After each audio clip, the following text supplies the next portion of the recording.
Hello, it's Stefan Pape here reporting for the Fan Carpet at Sundance London 2013, and we are speaking to the cast and crew of In Fear tonight. It's a new horror movie, and we're going to be speaking to the lead star Alice Englert today, hopefully. And apparently she was given the script or told what she was going to do every day. That's all they knew about what they were going to be filming, and it was all very much a surprise. So the fear we see up on the screen is the real fear, so it should be make for an interesting interview. So we're looking forward to that. Thank you.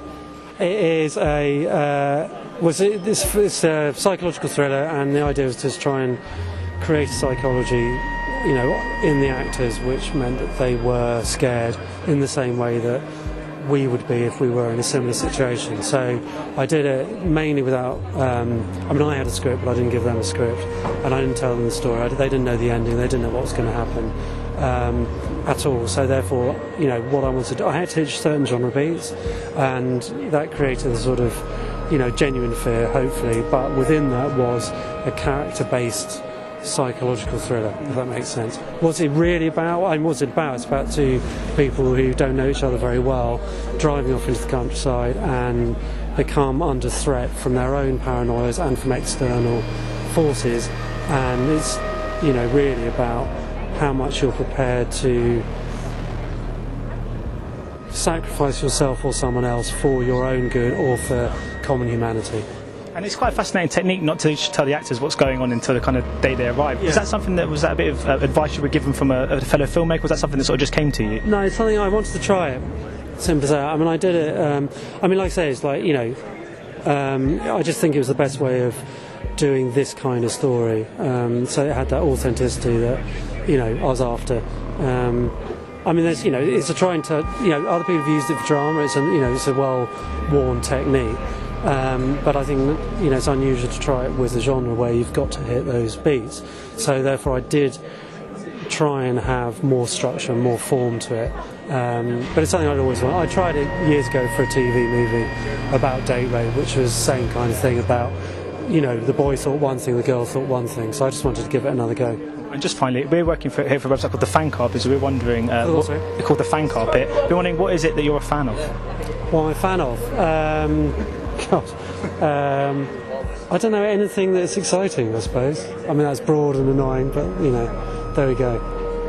Right, well, I don't think I can tell you much about our relationship because it's sort of one that you really have to see in the film, and otherwise I'll get messy and reveal something. But Lucy is, my character is Lucy, and she's a rather reserved person who is thrown into a situation where your usual fronts really become irrelevant, and the things that she probably didn't even want to admit about herself become the most potent parts of her personality and play the largest part in this one night and in this survival. I was just wondering, because I was told that you were given the script every day. You didn't know what was going to happen. We weren't even given a script every day. How effective? It was. We did 2 weeks of rehearsal, me and Ian together. And we hadn't met Alan. We didn't meet Alan until we were shooting the film. We didn't even know Alan was in the film. I didn't know you were in the film. Yeah, none of us knew that who we were making the film with.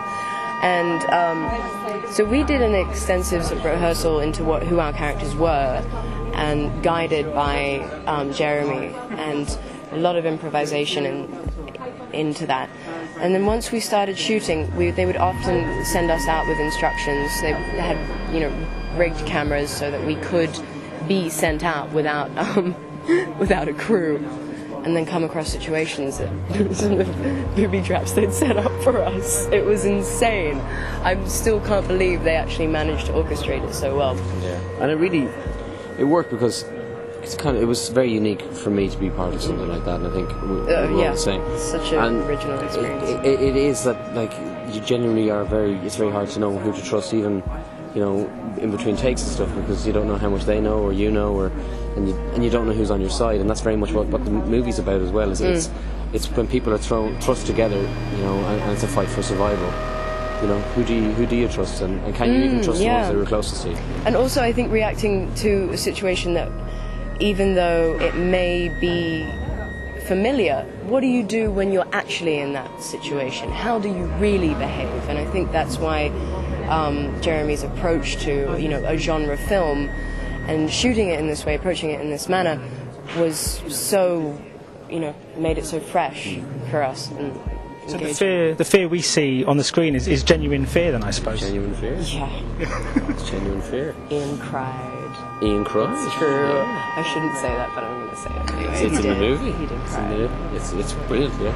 Good job. Off camera, he did. So would you like to work in this sort of manner again? Is this quite, as an experience, is something you'd like to replicate any one day? I definitely would. It was really, really fascinating. You know? And yeah. I suppose it would be fascinating to do to see how better prepared you would be as an actor. I don't know whether you can actually prepare yourself any better. I don't know. No, I'd love to work with Jeremy again and in this style again. I wouldn't work with you again. No, definitely not. No, that's the question. So my final question is, because we're from a website called The Fan Club, we're just wondering, what is it that you're both a fan of? Nick Cave. I want to start stalking him. Nice. But I'm going to go Tom Waits. Your secret's safe with us. I'm going to go Tom Waits. Great. And I think he'd love people stalking him. Yeah, I'll join you. Yeah. I'll come along for a couple of strolls down his street.